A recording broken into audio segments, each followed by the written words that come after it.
होगा कि आज के दिन में भी पूरी दुनिया के अंदर किस तरीके से लोग जिंदा है। इसलिए हर एक पर जिम्मेदारी है और हर एक अपने फर्ज को जो है वो पूरा करेंगे, ये जानते हुए कि ये हमारा कौमी और मिली मसला है। फिलहाल बढ़ते हैं जी आगे।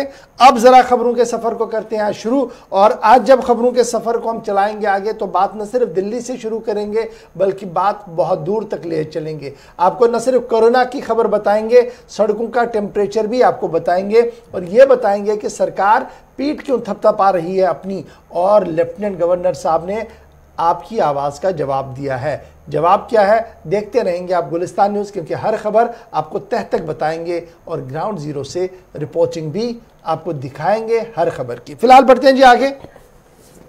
और आज गौर जो खबरों का सफर है वो शुरू करते हैं वजीर आजम की खबर से, क्योंकि मुल्क के अंदर कोविड का कहर है और कोरोना पॉजिटिव केसेस के आने की रफ्तार तेज हो रही है। इस बीच वजीर आजम दफ्तर की तरफ से बयान जारी हुआ है जिसमें यह साफ कर दिया गया है कि वजीर आजम कोविड-19 के फैलाव के बीच सभी वज़राए आला और गवर्नरों के साथ और लेफ्टिनेंट गवर्नरों के साथ एक बार फिर टेली कॉन्फ्रेंसिंग के जरिए से बात करेंगे। ये बड़ी इंपॉर्टेंट बात है और ये कल 14 तारीख इसके लिए तय कर दी गई है, जिसमें सभी रियासतों के वज़राए आला, गवर्नर या लेफ्टिनेंट गवर्नर हो वहां पर, वो इसमें अपनी शिरकत को यकीनी बनाएंगे और मुल्क के सामने इस बात को रखेंगे कि किस तरीके से माहौल बन रहा है उनकी रियासतों के अंदर, हालात पर काबू करने के लिए क्या कुछ हो रहा है और जिस रफ्तार के साथ ये बढ़ रहा है इसको रोकने के लिए क्या दोबारा से लॉकडाउन लगाना होगा या नहीं। बड़े गौर से इस बात को सुन लीजिएगा, क्योंकि इस मीटिंग के अंदर जहां वजीर आजम खुद सदारत करेंगे, वहीं पर नायब सदर हिंद वेंकैया नायडू भी जो है वो इसमें मौजूद रहेंगे। और फिर वजीर आजम ने आज एक बार फिर ये अपील दोहराई है सभी वज़राए आला, गवर्नर और लेफ्टिनेंट गवर्नरों से कि वो अपने इलाकों के अंदर, अपने रियासतों के अंदर जितने भी मजहबी पेशवा है उनके साथ राब्ता करें, उन्हें इस माहौल के अंदर उनके ताउन को यकीनी बनाएं, उसके साथ साथ सिविल सोसाइटी के साथ राब्ता बनाएं और साथ साथ आवाम को इस बात के लिए मुतमईन करें और उन्हें इस बात के लिए आमादा करें कि वो कोविड प्रोटोकॉल की खिलाफ वर्जी ना करें। तो एक तरफ से ये कोशिशें हो रही हैं, दूसरी तरफ से कल मीटिंग है और बावसूख ज़राया हमें ये भी बता रहे हैं कि जिस रफ्तार के साथ कोरोना बढ़ रहा है इसमें एक ही ऑप्शन है, वो मिनी लॉकडाउन की ओर मुल्क जा सकता है।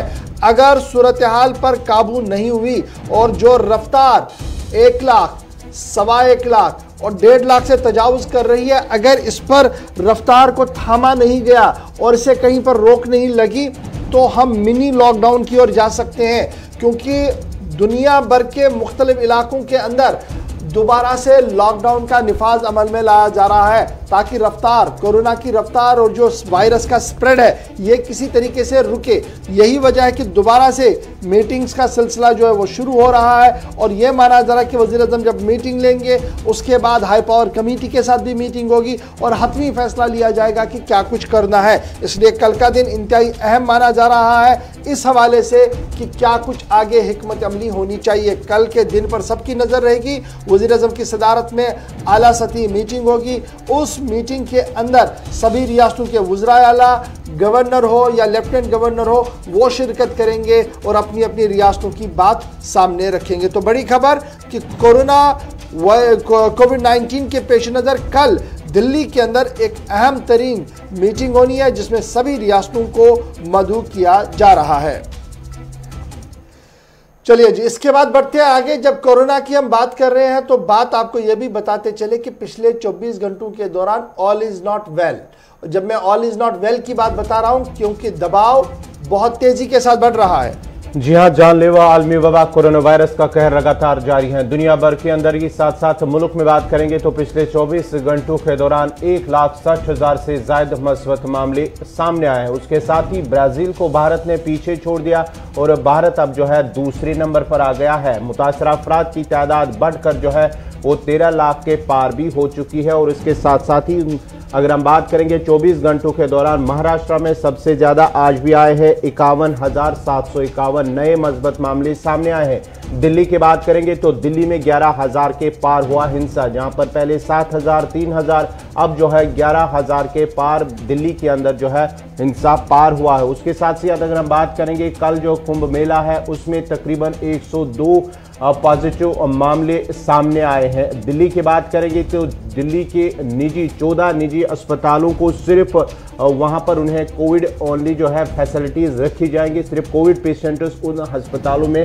रखे जाएंगे। दिल्ली सरकार का फैसला, आपको इससे अंदाजा लगाना है कि मुल्क के अंदर या दिल्ली या जहां पर सबसे कुछ ऐसी रियासतें हैं, कुछ ऐसे शहर हैं जहां पर कोविड मामलों की जो तादाद है वो दिन ब दिन उसमें इजाफा होता जा रहा है और जो हालात है मजीद जो है खराब होती जा रही हैं। उसी को लेकर वजीर आज़म की जानिब से मीटिंग भी हो रही है कल और इस हवाले से कुछ अहम फैसले भी लिए जा सकते हैं, जहां कोरोना की हालत जो है दिन ब दिन खराब होती जा रही है। बड़ी खबर हम आपको बता रहे हैं कि मुल्क के अंदर पिछले 24 घंटों के दौरान 1,05,000 से ज्यादा 1,50,000 से ज्यादा कोरोना पॉजिटिव केसेस जो है वो सामने आए हैं और ये तीसरा दिन है जब उछाल 1.5 लाख से ऊपर चली गई है।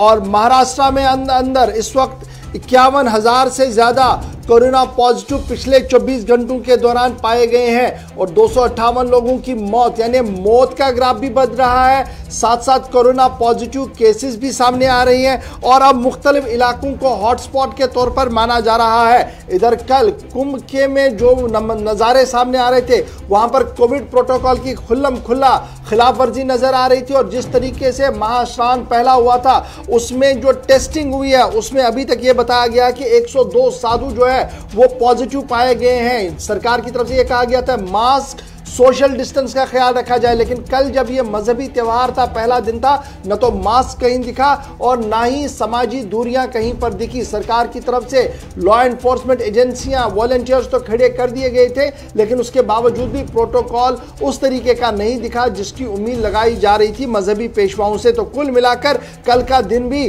कोरोना की नजर हुआ है और जहां एक तरफ से कोरोना बढ़ रहा है वहीं पर मुख्तलिफ इलाकों के अंदर मिनी लॉकडाउन भी लग रहे हैं और मिनी लॉकडाउन लगने की वजह से मजदूर तबका और वो तबका जो दिन में कमाकर शाम को खाता है वो इंतहाई आजिज और परेशान हो रहा है, जिसकी वजह से मुंबई समेत कई इलाकों से जो हिजरत का सिलसिला है वो दोबारा शुरू हो गया है। बहुत सारे लोग अपने अपने इलाकों की ओर वापस जाने, तस्वीरें कल की हैं जो आप अपने टीवी पर इस वक्त देख रहे हैं। लेकिन बढ़ते हैं जी आगे। इसके साथ साथ गौहर ने आपको पहले ही बता दिया कि कोरोना की रफ्तार सिर्फ मुंबई में नहीं है, उत्तर प्रदेश में नहीं है, बल्कि दिल्ली भी इससे अछूती नहीं रही है। 11,000 के करीब नए केस पिछले 24 घंटों के दौरान सामने आए हैं, जिसके बाद अरविंद केजरीवाल भी सामने आया और अरविंद केजरीवाल ने कहा कि अगर ज़ाब्ते की खिलाफ वर्जी ज्यादा होती है और मेडिकल इमरजेंसी लगाने की नौबत पड़ती है तो मुल्क क्या जो दिल्ली के अंदर भी मेडिकल इमरजेंसी लगनी चाहिए। अभी तो यह हो रहा है कि शायद मुल्क के अंदर मेडिकल इमरजेंसी नाफिज हो, जिस तरीके की सूरत हाल है। यही वजह है कि कल 14 प्राइवेट अस्पतालों को, जो दिल्ली के अंदर बड़े अस्पताल है, 14 अस्पताल है, उन्हें फिलहाल कोविड अस्पताल डेजिग्नेट किया गया है। वो सिर्फ कोविड पेशेंट्स के लिए देखेंगे, जिनमें इंद्रप्रस्था अपोलो अस्पताल है, सर गंगा राम अस्पताल है, उसके साथ होली फैमिली है, मैक्स हॉस्पिटल शालीमार है और उसके साथ फोर्टिस अस्पताल शालीमार है। मैक्स सुपर स्पेशलिटी हॉस्पिटल के दूसरे हिस्से भी बनाए गए। 3,202 बेड और 1,135 आईसीयू बेड्स को रेडी रखने की बात भी कही गई है। सरकार ने सिर्फ प्राइवेट अस्पतालों पर नजर नहीं रखी है दिल्ली के अंदर, बल्कि गवर्नमेंट अस्पतालों को भी गियर अप किया गया है। जब दिल्ली के अंदर इस तरीके की सूरत हाल हो तो आप अपने इलाके का जाविया भी देखें, अपने इलाके का हालात भी देखें कि किस तरीके के वहां पर पैदा हो सकते हैं जम्मू कश्मीर के एंगल से जब आप इसको देखेंगे। यही वजह है कि बदलते हालात के बीच कोरोना की एक और लहर जो सामने आई है, ये इंतहाई खतरनाक लहर मानी जा रही है और जो सोशल मीडिया पर मुख्तलिफ अस्पतालों के वीडियो सामने आ रहे हैं तो रोंगटे खड़े हो जाते हैं, रूह कांप जाती है जब लाशों की लाइनें देखी जा रही है। और अब खबर यह है कि central board of school education ने कोविड की दूसरी लहर को देखते हुए एक बार फिर यह फैसला लिया है कि ऑफलाइन इम्तिहान और क्लासेस को लिया जाए। इस तरीके का फैसला बहुत जल्द लिया जाएगा, लेकिन काफी डिफिकल्ट फैसला यह होगा। लेकिन वजीर तालीम की तरफ से इस बात का इशारा जरूर दिया गया है कि मुल्क के अंदर जिस तरीके से कोरोना तेजी के साथ फैल रहा है और इसमें लिहाज इस बार कुछ भी नहीं है, बच्चे से लेकर बुजुर्ग तक इसकी लपेट में आ रहा है, क्योंकि चूक हो रही है। और अब ये आगे ना बढ़े और ये चेन टूटे, इसके लिए मिनी लॉकडाउन या इमरजेंसी भी हेल्थ इमरजेंसी तक भी जाया जा सकता है। लेकिन फिलहाल सीबीएसई इस बात पर सोच रही है कि ऑफलाइन इम्तिहान भी हो और ऑफलाइन क्लासेस को भी शुरू करवाया जाए। हतमी फैसला कल शाम तक मुतवक्को हो सकता है। तो ये खबर है कि 1.5 लाख से ज्यादा कोरोना पॉजिटिव केसेस आए हैं, 258 के करीब मौतें हुई हैं। और न सिर्फ महाराष्ट्र, उत्तर प्रदेश, गुजरात और दीगर शहरों के अंदर रफ्तार काफी ज्यादा कोरोना ने पकड़ी है। तो कोरोना की खबर के बाद बढ़ते हैं आगे और बात करते हैं वैक्सीन की भी, क्योंकि मामला पहुंचा है सुप्रीम कोर्ट तक और सुप्रीम कोर्ट में दस्तक देने वाली ने अर्जी दी है कि सरकार का जो फैसला है वो सही नहीं है, हद उम्र को खत्म किया जाए। जी हां, जहां पर सरकार की जानिब से 45 साल से जो उम्र है उससे आगे, उस हवाले से वैक्सीनेशन टीकाकारी को जरूरी लाजमी करार दिया है। लेकिन इस सिलसिले में अब सुप्रीम कोर्ट में एक अर्जी दायर की गई है। एक मारूफ तज्जिया निगार ने सुप्रीम कोर्ट में अर्जी दायर की है। उम्र की हद को खत्म करने के हवाले से सुप्रीम कोर्ट में अर्जी दायर की गई है। वैक्सीन की रफ्तार और सरकार के इस फैसले पर भी सवाल उठाए जा रहे हैं। तज्जिया निगार का कहना है कि जो हद मुकर्रर की गई, उम्र की हद मुकर्रर की गई, उसे खत्म किया जाए। सरकार ने 45 साल से ऊपर की उम्र वाले लोगों से यह कहा है कि वो वैक्सीन लगवाएं, लाजमन इसको कर दिया गया है। लेकिन अब एक PIL मफाद आमा में जो दाखिल की गई है वो सुप्रीम कोर्ट में आई है तहसीन पुनेवाला की तरफ से, जिसमें उन्होंने कहा कि कोरोना मुखालिफ टीकाकरण का जो अमल है वो मुल्क भर के अंदर शुरू तो हो गया है, लेकिन सुस्त रफ्तारी के साथ है। और जो हद तयन कर दी गई है उस हद को खत्म करके सबके लिए इस वैक्सीन को लगाया जाए। और मामला जो है वो सुप्रीम कोर्ट तक चला गया है। आपको याद होगा कि इससे कबल मुख्तलिफ सियासी जमातों की तरफ से जो हिज़्ब इख्तिलाफ के अंदर है उनकी तरफ से भी सरकार के इस फैसले पर कि 45 साल के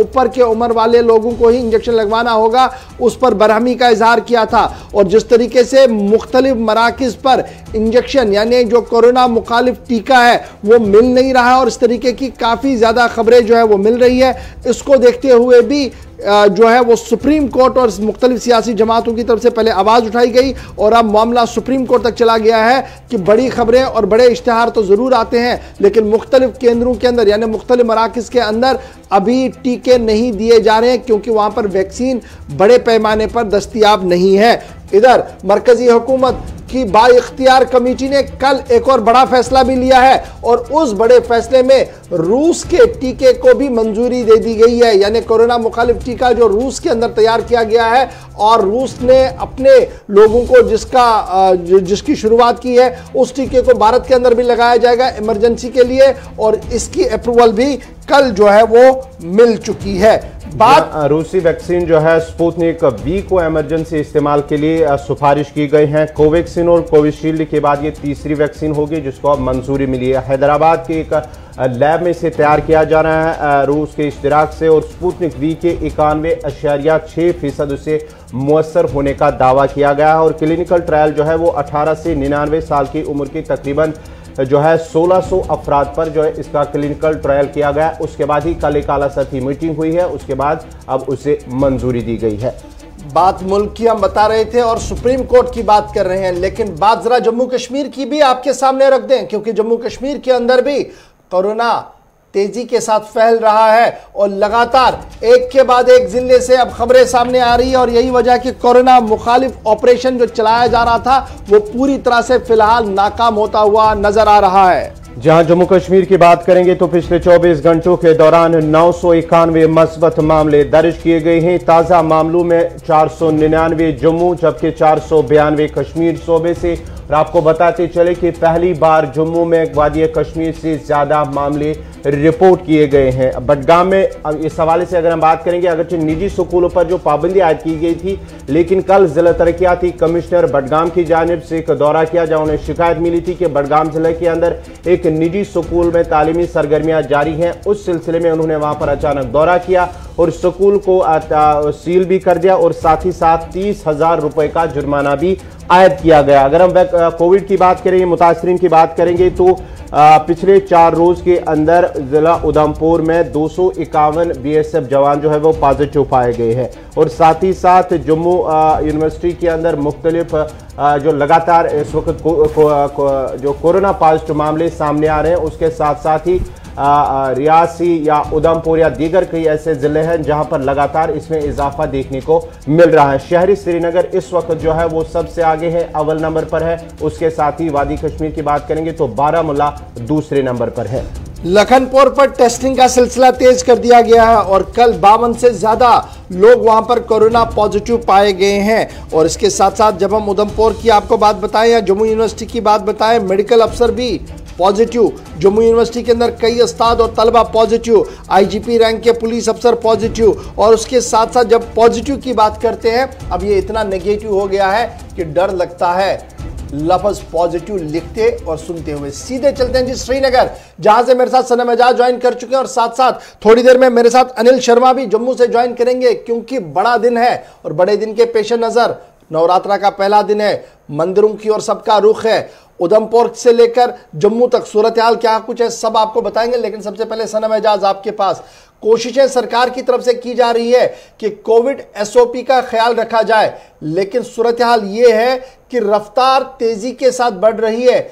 991 केस आना एक अलार्मिंग ट्रेंड है एक छोटी सी UT के लिए। उसमें जम्मू सूबा भी उतना ही मुतासिर हो रहा है जितना मुतासिर कश्मीर हो रहा है। लेकिन इस बीच पिछले 24 घंटों के दौरान जो इतला मिल रही है वो ये है कि अस्पतालों का निज़ाम बुरी तरह से मफलूज हो रहा है, क्योंकि पेशेंट रात भर अस्पतालों का रुख कर रहे हैं।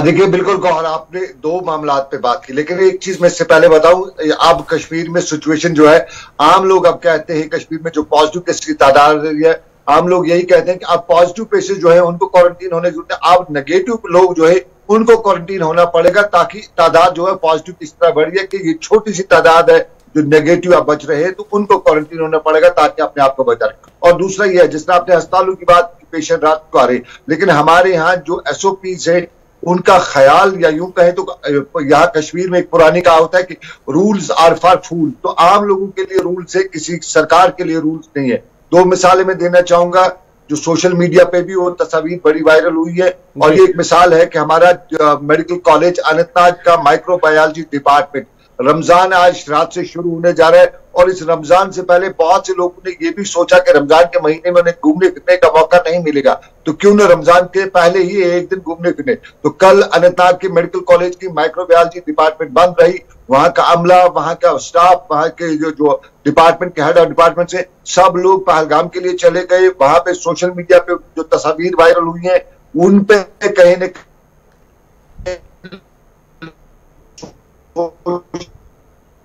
दूसरी मिसाल देता हूँ किसी हॉस्पिटल की, वहां पे कल ही एक फंक्शन हुआ है जो फैसिलिटेट किया गया है। वहाँ जो यूनियन वहां की है, जो मेडिकल एम्प्लॉयज यूनियन है, उसको उनके जो ऑफिस बेरर्स उनको फैसिलिटेट किया गया, एक बड़ी गैदरिंग की गई, लेकिन उस दौरान भी फिजिकल डिस्टेंसिंग वगैरह का ख्याल नहीं रखा गया है। वो अलग सी बात है, कुछ लोगों ने मास्क पहनाया हुआ है जो फ्रंट रो पे है, लेकिन बैक रो, सेकंड रो, थर्ड रो पे सारा कुछ है। और उसके बाद हम ये भी बताना चाहेंगे, यहाँ पे हमारा सिटी अमला जो है वो इसकी किस तरह से सहयोग आ रहा है। श्रीनगर में एक हमारे सिक्किमत के साथ डायरेक्टर भी रहे और एक जाने माने मोहल्ले से श्रीनगर के जवाहरनगर के इलाके में वो पेशेंट को देखते हैं, एक छोटा सा क्लिनिक है वहां पे उनका प्राइवेट देखते हैं, लेकिन वहां पे जो तादाद, जो भीड़ होती है पेशेंट की सुबह की, वहां पे खुद वो मेडिकल कॉलेज वो सिक्किमत के डायरेक्टर रहते हैं, लेकिन वहां उसमें SOPs वगैरह का कोई ख्याल नहीं है।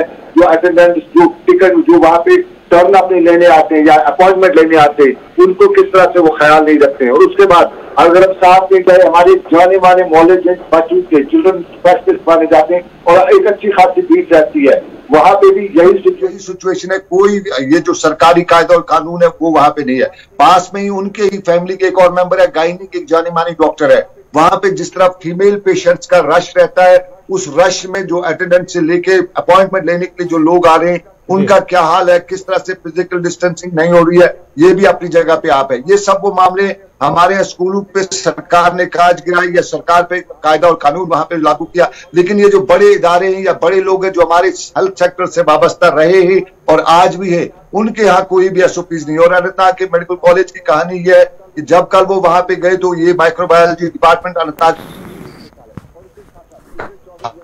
सर हम आज स्टैंड बाई पर रहिए, हमारे साथ अनिल भी मेरे साथ ज्वाइन कर चुके हैं, जरा फोन लाइन पर उनसे भी बात करते हैं। अनिल, आज त्यौहार है जी और त्यौहार को लेकर आज से नवरात्रा शुरू हो गए हैं और जम्मू के मुख्तलिफ इलाकों के अंदर हम देख रहे हैं कि सिक्योरिटी प्रोटोकॉल अपनी जगह है, लेकिन एसओपीज जो कोविड प्रोटोकॉल है उसको आप कितना इन लेटर एंड स्पिरिट देख रहे हैं कि ग्राउंड पर वो इम्प्लीमेंट हो रही है, नंबर वन। और ख़बर ये भी है कि आज अच्छा खासा रश जो है वो दिख रहा है उधमपुर के अंदर, और उधमपुर के अंदर जो सबसे बड़ा स्थापना है माता वैष्णो देवी, वहां पर किस तरीके का माहौल है?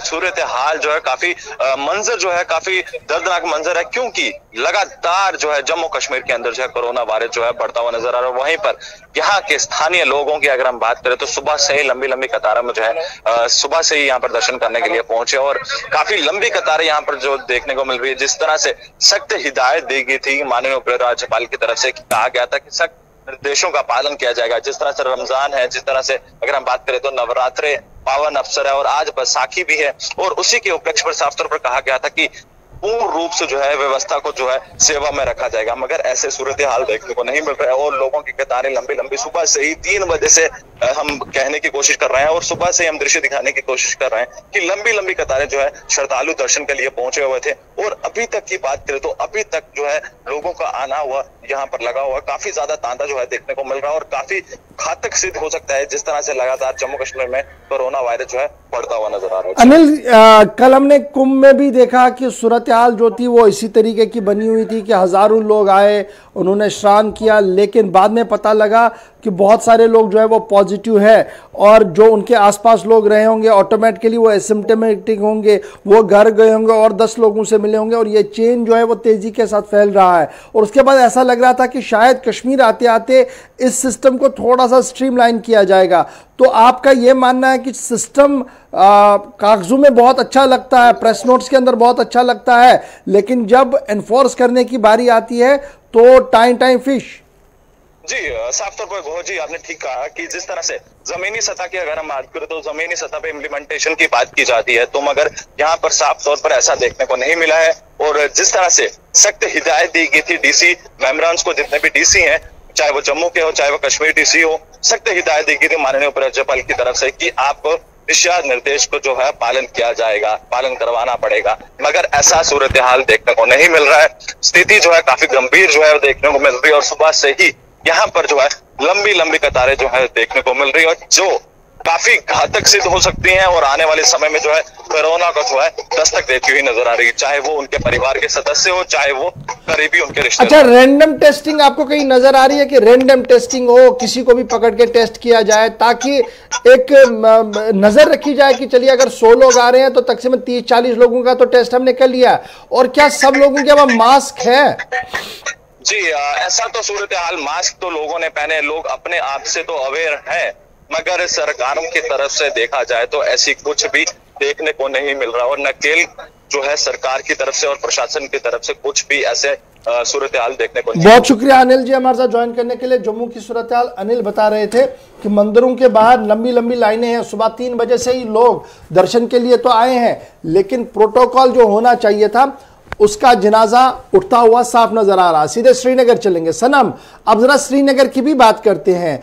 आज से बड़ा इंपॉर्टेंट दिन है जी, महाशिवरात्रि भी है, नवरात्रा है जी, मैं माफी चाहूंगा, नवरात्रा है, उसके साथ साथ आज बैसाखी का भी त्योहार है जी, फिर रमजान की भी आमद है शाम से। तो आप ग्राउंड पर सेंस क्या पर कर पा रहे हैं, कितना तैयार है आम लोग, सिविल सोसाइटी और एडमिनिस्ट्रेटिव पार्ट कितनी कमर बस्ता है आज के दिन को हैंडल करने के लिए?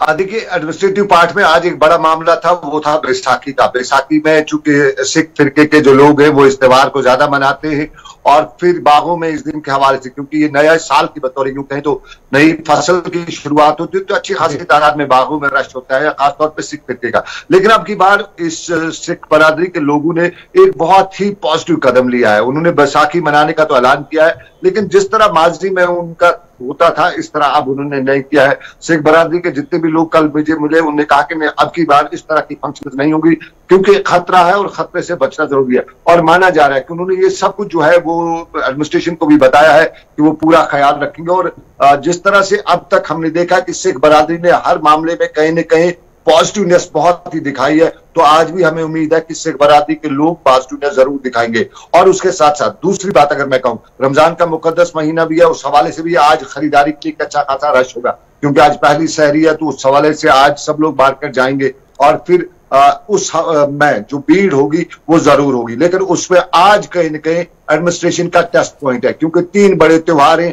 क्योंकि आज नवरात्रास के कश्मीर में हिंदू बरादरी के लोग कम हैं, तो यहाँ पे नवरात्रास का उस तरह से कोई बड़ा फंक्शन या यूजुअली नहीं देखा जाता है। अगर कहीं होती है तो आर्मी के या सीआरपीएफ बीएसएफ के कैंप्स वगैरह में होती है, बाहर नहीं होती है। लेकिन बाहर जो बड़े हैं, एक बैसाखी का है और रमजान का आज पहली सहरी है, तो इन दोनों में अच्छा खासा रश होगा। लेकिन सिख बरादरी ने जो मैसेज दिया है, क्योंकि सुबह सुबह देखिए जब से ये 12 दिन होता था सिखों का बैसाखी, तो सुबह सुबह ही लोग निकल जाते, लेकिन आज हम देख रहे हैं कि शहर में कहीं सिख बरादरी के सुबह सुबह लोग नहीं निकले हुए हैं। तो ये मैसेज उन्होंने दूसरे मुसलमान भाइयों को बहुत शुक्रिया सर हमारे साथ ज्वाइन करने के लिए। चूंकि त्योहारों का पूरा महीना है जी, शुरुआत हो गई है, तो आप बाजार तो जाएंगे, लेकिन बाजार के अंदर आपको सही चीज मिले इसकी गारंटी सरकार को देनी होती है। और कल सरकार ने एक कार्रवाई की है, जनूबी कश्मीर के मुख्तलिफ इलाकों का अचानक मुआयना किया गया, सैंपल्स को लिया गया, और उसके बाद जो सैंपल्स लिए गए थे, अब खबर यह है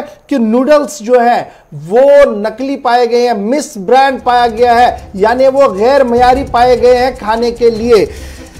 फूड एंड ड्रग एडमिनिस्ट्रेशन की जानिब से जहां चंद रोज कबल ही इस हवाले से नमूने जांच के लिए लिए गए, अब वो रिपोर्ट जो है उनकी लैब में रिपोर्ट जो है वो मनफी आई है। फूड एंड ड्रग्स एडमिनिस्ट्रेशन की जानिब से कई इलाकों में मार्केट चेकिंग हुई, मुतअद्दिद मकामात से गैर मयारी नूडल्स जो है वो जब्त किए गए हैं। नूडल्स की अब रिपोर्ट जो है वो मनफी आए, उस हवाले से उन्होंने अब लोगों से अपील की है कि वो इस ऐसे मामला से वो एहतियात बरतें। और साथ ही साथ आजकल के जो नौजवान हैं या बच्चे हैं वो नूडल्स का ज्यादा इस्तेमाल करते हैं, इसलिए फूड एंड ड्रग्स एडमिनिस्ट्रेशन की जानिब से उनसे अपील की गई है कि वो एहतियात इस हवाले से बरते। अब जी ये मैं जरा वजाहत के साथ अपने नाजरीन को जो बता दूं, क्योंकि रमजान है, बड़ी चीजें जो है वो तलक खाने को बनती है। तो ये जो एफडीए की तरफ से बात सामने रखी गई है, उसमें कहा गया कि नूडल ब्रांड जो है सनफीस्ट यप्पी नूडल, ये मिस ब्रांड है जो अनसेफ है। Commissioner food and drug administration की तरफ से ये बयान जारी हुआ है, जिसमें अवाम से कहा गया कि वो डिसकंटिन्यू करें इस चीज़ों को और एहतियात बरते। और ये जो अलर्ट जारी किया गया है नूडल्स का, सनफीस्ट यप्पी नूडल्स का, इसमें कहा गया कि सैंपल्स को लिफ्ट किया गया था और साउथ कश्मीर के अंदर, और उसमें ये सैंपल जो है वो मिस ब्रांड पाया गया है। और फिर वो सारी डिटेल जो है उनकी तरफ से उनके ऑफिशियल वेबसाइट पर भी जो है वो डाल दी गई है और साफ कर दिया गया है कि इससे एहतियात जो है वो बरता जाए। अब हमें उम्मीद है कि साउथ कश्मीर ही नहीं बल्कि जम्मू और कश्मीर के अंदर ये डिपार्टमेंट जो है वो और मुतहरिक रहेगा, ताकि अवाम बाखबर रहे कि जो ब्रांडेड चीजें उन तक आ रही है वो कितनी ब्रांडेड है या वो उतनी अनहाइजेनिक है कि उन्हें खाने के बाद उन्हें अस्पताल का रुख करना पड़ेगा।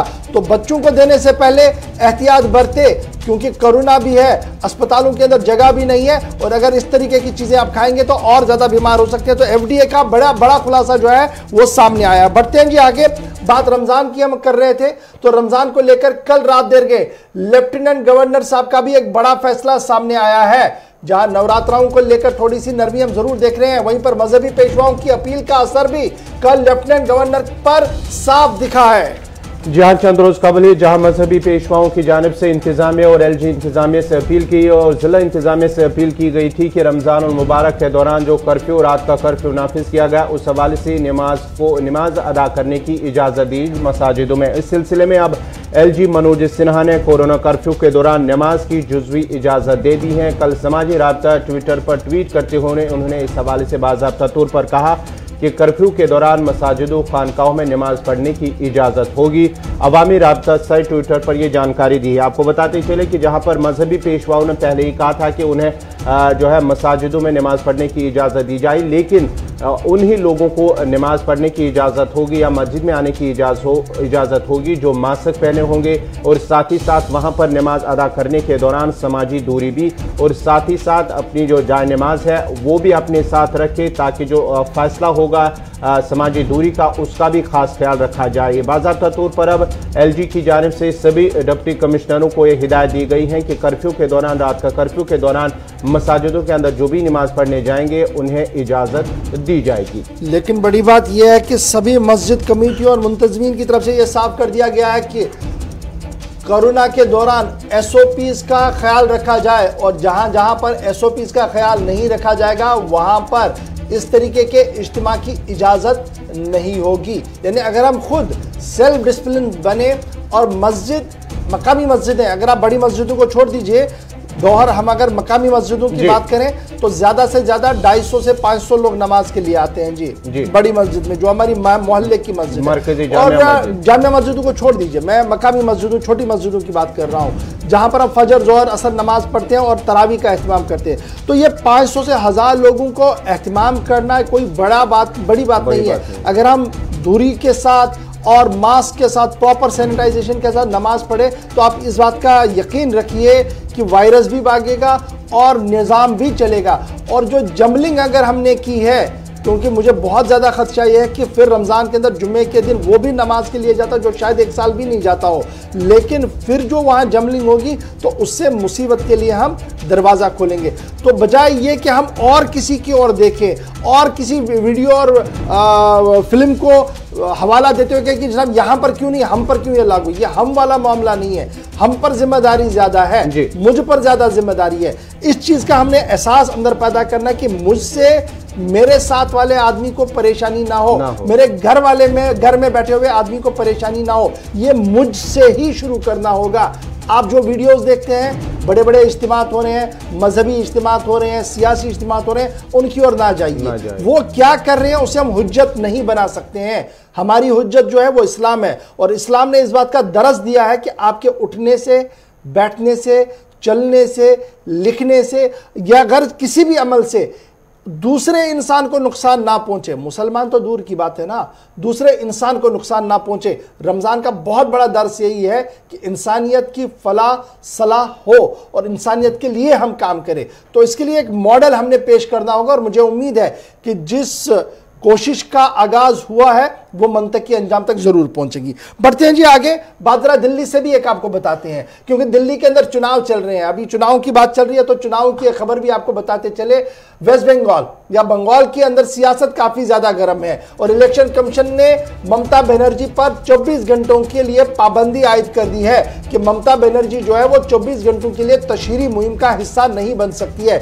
मुसलमानों को लेकर बयान दिया गया था, उसके बाद इलेक्शन कमीशन के अंदर शिकायत चली गई थी, इलेक्शन कमीशन ने उनके खिलाफ कार्रवाई की है। अब जब ये कार्रवाई हुई तो 2 बयान सामने आए, एक ये कि इलेक्शन कमीशन के दफ्तर के बाहर धरना दिया जाएगा और ममता बनर्जी खुद धरने की सदारत करेंगी, एक तो ये बात है। और दूसरी बात, इस आईनी अथॉरिटी पर सीधे सीधे सवाल उठाया है ममता बनर्जी ने, कहा कि सरकार के इशारों पर अब आईनी एजेंसियां भी काम कर रही हैं जिससे जमहूरियत का जनाजा उठ रहा है। ममता बनर्जी ने बड़ा इल्जाम इलेक्शन अथॉरिटीज पर भी लगा दिया है। तो बात जरा इसलिए इंपॉर्टेंट थी क्योंकि मैंने ज़िमरन बीच में बात बता दी थी, तो उस बीच ये बात सामने आई कि आईनी इदारे हुकूमत के इशारे पर काम कर रही है, ममता बनर्जी की तरफ से बयान दिया गया है। और जब उन्होंने आईनी अथॉरिटीज की बात की तो सीधे इलेक्शन कमीशन पर बात थी, क्योंकि इलेक्शन कमीशन ने उन पर 24 घंटों के लिए पाबंदी आयद कर दी थी। उन्होंने मुसलमानों का हवाला देते हुए बयान दिया था जिस पर बरहमी का इजहार इलेक्शन कमीशन ने दिया। ये बात तो अच्छी है, लेकिन शायद इलेक्शन कमीशन साहब ये भूल गए हैं कि चंद दिन पहले उन्होंने एक खत लिखा था सभी पार्टीज को, उसमें कहा गया था कि कोरोना है तो कोरोना के लिए मास्क, समाजी दूरियां और जो प्रोटोकॉल है उसका भी ख्याल रखे। तो क्या बराए करम उस पर भी कार्रवाई होगी? अगर वो कार्रवाई होगी तो एक नजीर पेश की जाएगी मुल्क के अंदर कि हम सब के लिए एक है, एक के लिए एक और दूसरे के लिए एक नहीं। कोरोना के मामले पर एक ही आंख से और एक ही लेंस से हर एक चीज को देखना होगा, तभी जाकर मामला सुधर सकता है। वरना आज महाराष्ट्र है, कल बंगाल से इसी तरीके की अगर खबर आई तो हालात इंतहाई खराब हो सकते हैं। बढ़ते हैं जी आगे, बात जरा अब बात एक और फैसले की भी करते हैं जी गौर। जी हाँ, जीएमसी जम्मू जो म्युनिसिपल कॉरपोरेशन जम्मू है, उन्होंने अब नया फैसला जो है वो अहकाम जो है जारी किया। चंद रोज कबल ही उन्होंने एक फैसला लिया था कि नवरात्रा के दौरान जम्मू के अंदर ज़िबाखानों और मुर्ग फरोशों पर जो है उन्होंने पाबंदी कि वो बंद रहेंगे। अब उन्होंने ये फैसला वापस लिया है। कई सियासी और समाजी तंजीमों की मुदाखलत के बाद जो है म्युनिसिपल कॉरपोरेशन जम्मू, उन्होंने अब ये फैसला वापस लिया है। मजहबी जज्बात का हर कीमत पर ख्याल रखा जाए, ये अवाम ने इस हवाले से बात की है। जम्मू म्युनिसिपल कॉरपोरेशन की जानिब से जो 2 रोज़ कबल ही ये फैसला लिया गया था कि नवरात्रा के दौरान जो ज़बा खाने हैं या मुर्ग फरोश है वो बंद रहेंगे, एहतराम रखा जाएगा। अब उन्होंने ये फैसला वापस लिया है। उन्होंने कहा कि कुल मिलाकर जम्मू म्युनिसिपल कॉरपोरेशन की तरफ से फैसला जो है वो वापस लिया गया है और 7 तारीख को जो फैसला दिया गया था जिसमें यह कहा गया था कि सभी ज़बे खाने और मुर्ग फरोश, चाहे वो झटका है या हलाल है, वो जी बंद रहेंगे। उस फैसले को वापस लिया गया है और ये कह दिया गया है कि मजहबी आज़ादी हर एक के लिए है और उस दायरे में रहते हुए हर एक को एक दूसरे का ख्याल भी रखना होगा। माना जरा कि मुख्तलिफ सियासी समाजी तंजीमों की तरफ से लगातार एक दबाव बनाया गया था, जिसके बाद उस हुक्मनामे को वापस ले लिया गया था जो हुक्मनामा पिछले दिनों सिविल बॉडी की तरफ से दिया गया था नवरात्रों को लेकर। तो ये बात बड़ी इंपॉर्टेंट है जी, क्योंकि इसको लेकर भी सोशल मीडिया पर तरह तरह की बातें हो रही थी, न सिर्फ जम्मू के अंदर बल्कि मुल्क के अंदर और मुल्क के बाहर भी लोग अब इस पर कमेंट कर रहे थे। लेकिन बड़ा बेहतर फैसला हुआ है जम्मू म्युनिसिपल कॉरपोरेशन की तरफ। बढ़ते हैं जी आगे, अब जरा सरकार का थर्मामीटर भी लगाते हैं और सरकार का मानना है, मैं जब आंकड़े आपके सामने रखूंगा तो ये सरकार के हैं जी। आप सवाल उठाना, जब हम आपके सामने फोन लाइन खोल देंगे तो आप अपने इलाके का लेकर सवाल जरूर उठाइएगा इस मामले को लेकर। लेकिन जब हम आपके सामने आंकड़े रख रहे हैं तो ये सरकारी आंकड़े हैं और सरकार का ये मानना है कि सबसे बेहतर काम किया गया है। और ये बेहतर काम कहां पर हुआ है? PMGSY के अंदर। जी हाँ, इंतजामिया सरकार हुकूमत की जानिब से जम्मू कश्मीर ने PMGSY में कई बेहतरीन कारकर्दगी की है। सरकारी आदाद शुमार के मुताबिक हदफ को पूरा किया गया है। अगर हम बताते हैं आपको कि जम्मू जो इंतजामिया की जानिब से उन्हें असाइन किया गया था काम कि कितने किलोमीटर आपको सड़क पर काम करना है, 3500 यानी कि 3500 किलोमीटर लेंथ जो है लंबाई रोड की, उस पर काम करना होगा, टारगेट दिया गया था। और इस सिलसिले में PMGSY 3167 किलोमीटर पर उन्होंने काम जो है वो मुकम्मल किया है। इस सिलसिले में अब जो है जम्मू कश्मीर उन 10 फहरिस्त में उनका नाम शामिल हुआ है जिन्होंने बेहतरीन काम किया है। यानी कि PMGSY के जरिए जम्मू कश्मीर के अंदर राबिता सड़कों पर बेहतरीन काम करने के एवज उन्हें एक बेहतरीन कारकर्दगी कहा गया है कि उन्होंने बहुत अच्छा काम किया है। लेकिन ज़मीनी सूरत हाल किस तरह की है वो भी हम आपको बताएंगे, लेकिन जो सरकारी आंकड़े हैं वो हमने आपके सामने रखे हैं। साल 2020-21 के लिए सरकार की तरफ से हदफ रखा गया था 3500 किलोमीटर की सड़कें तामीर करना, यह टारगेट दिया गया था। उस टारगेट को लगभग मुकम्मल कर दिया गया है।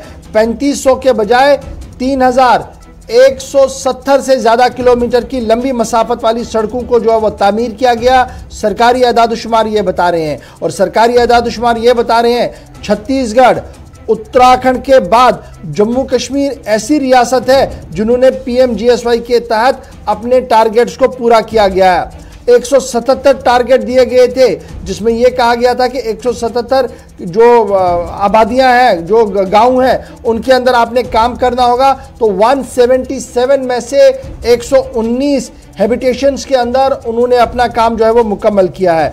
ऑफिशियल डाटा जो एक्सेस किया गया है उसमें कहा गया है कि PMGSY जम्मू कश्मीर इंतजामिया और मरकज के बीच जो है ये सलाह मशवरा हुआ था कि इस प्रोग्राम को आगे बढ़ाया जाएगा और इसमें मरकजी मुआवनत सबसे ज्यादा है। 90% ग्रांट जो है वो मरकज की तरफ से दिया जाता है, 10% जो है वो स्टेट सेक्टर, यानी अगर आपने 100 रुपये का काम करना है 90 रुपया गवर्नमेंट ऑफ इंडिया की तरफ से दिया गया, 10 रुपया जम्मू कश्मीर इंतजामिया की तरफ से दिया गया है। और जब आप डाटे को और आप खंगाल कर देखेंगे साल 2001 के अंदर जब PMGSY को हाथ में लिया गया था तो उस वक्त भी जो है रोड लेंथ जो थी वो 1453 किलोमीटर और उस पर जो खर्चा आया था वो 7661.45 करोड़ रुपीस आया था। तो ये करोड़ों और अरबों रुपया इसलिए दिया जाता है ताकि दूर दराज इलाकों के अंदर, ग्रामीण इलाकों के अंदर सड़कें जो है वो मजबूत बने और राब्ता खुले, ताकि जो दूर दराज के अंदर रहने वाले लोग हैं वो शहर के साथ नहीं,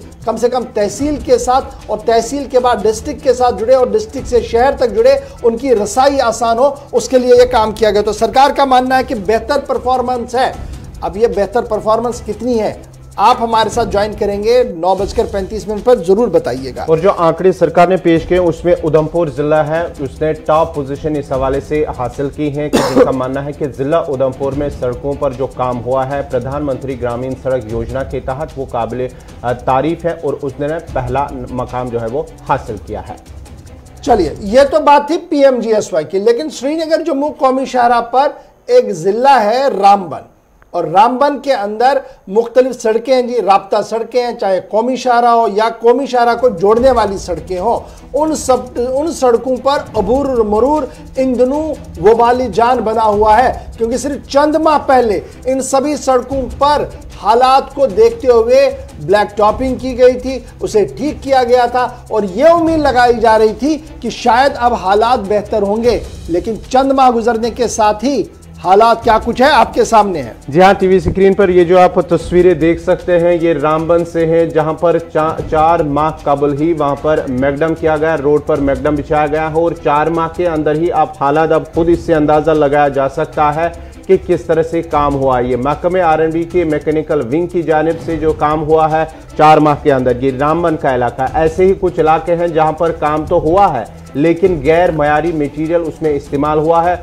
और हालत जो है वो आपके सामने है कि किस तरह जम्मू कश्मीर की सड़कों की हालत है। जहां पर एक तरफ सरकार का मानना है कि जम्मू कश्मीर में बहुत अच्छा काम हुआ है PMGSY के तहत, लेकिन दूसरी तरफ से जो तस्वीरें आप देख सकते हैं उससे आप अंदाजा लगाया जा सकता है कि जमीनी सतह पर किस तरह का काम हो रहा है।